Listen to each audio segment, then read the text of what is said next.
काढल बा मुन्ना चलब अपन रम्मा काढल बा मुन्ना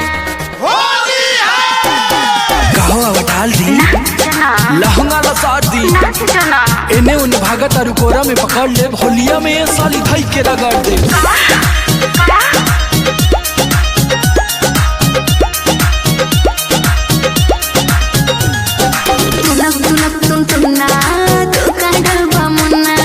अच्छा हाँ हो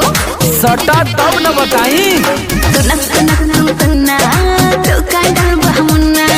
भौजी की बहन मार ले वन दिलान ना तो होली में चिल्लाइबो माया मा जब डालब अपन रम्मा अरे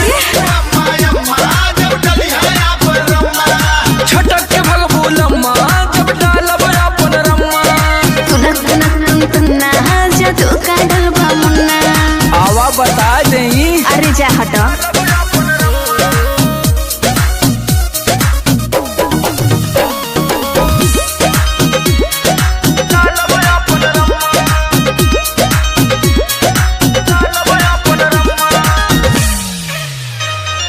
रोंगे खातिर गलिया तो हर मनवा हमर झूमे हो तोहरे जैसन डाले वाला आगे पीछे घूमे हो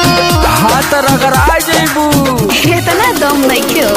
रोंगे खातिर गलिया तो हर मनवा हमर झूमे हो तोहरे जैसन डाले वाला आगे पीछे घूमे हो भौजी की बहन ले ले तोहफा में चैन ना तो होली में चिल्लाइबू माया मा जब डालब अपन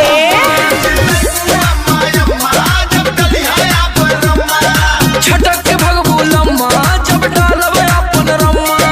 तुनक तुनक तुनक जो तो काढल बा मुन्ना डालब की चिंगूर जइबू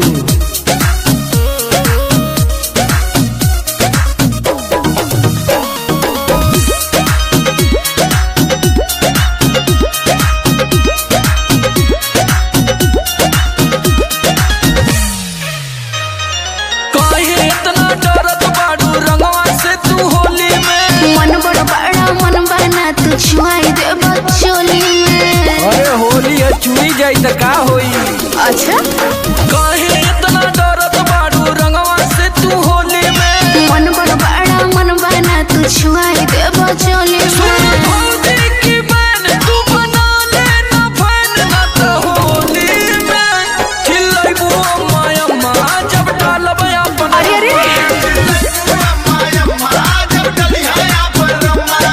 छटक के भगबू लम्मा जब डालब अपन रम्मा तुनक तुनक तुनक जो तो काढल बा मुन्ना अरे समर आलोक का रंग जाई तो बुझा जाई हाँ